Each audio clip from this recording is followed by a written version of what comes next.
Demonstrations by Brent McCarthy, part of a Vancouver Community College PIDP course 3250, May 2011, Glenn Gailey, instructor.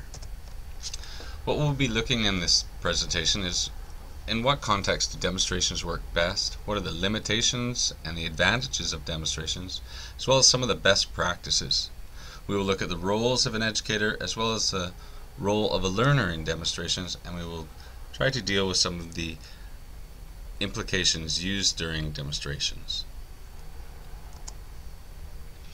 Context in which demonstrations work best. Demonstrations work whenever students must know how to do a skill, how to identify concepts, how to predict and explain according to a principle, as well as how to recall the facts.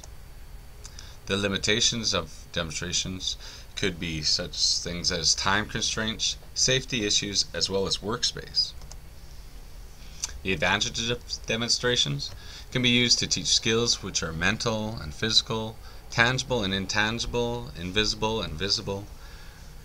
Can be used for a variety of skills, performing skills such as mental or physical skills, identifying concepts, predicting and explaining according to principle, as well as recalling facts. Some of the best practices for demonstrations: state that the students will practice what is to be demonstrating, and also state when the practice will be done.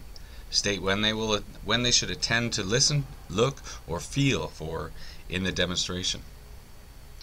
Keep the demonstration brief, using short sentences, only the essential information, and emphasize the correct performance.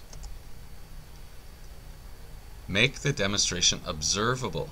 The students close enough to see and hear, using a performer's angle to use media to show hidden cues. The role of an educator in demonstrations. The main aspect of the teacher is to make sure all aspects of the skills are visible and or audible to the students.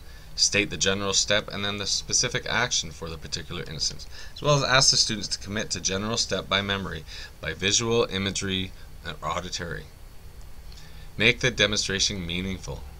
Why is it important for them to do? Make it as realistic as possible prior to the actual practice. The role of the learner in demonstration: learn not only the particular actions or movement, but also learn the rules behind the movement and can perform under different circumstances.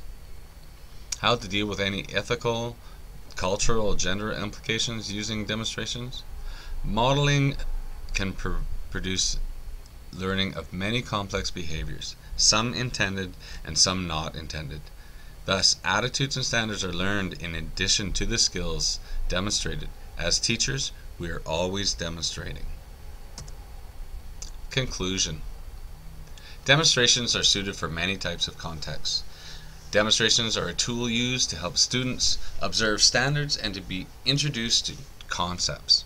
Demonstrations will work in many different areas of teaching, but may be constrained by time and space. The advantages of demonstrations is that the students get to be introduced to tangible and intangible ideas and concepts. Making the material meaningful, being brief and to the point, as well as being viewable to all students will help make a demonstration more effective. Modeling a learning environment with the right attitudes, standards, and values. And remember, we are always demonstrating.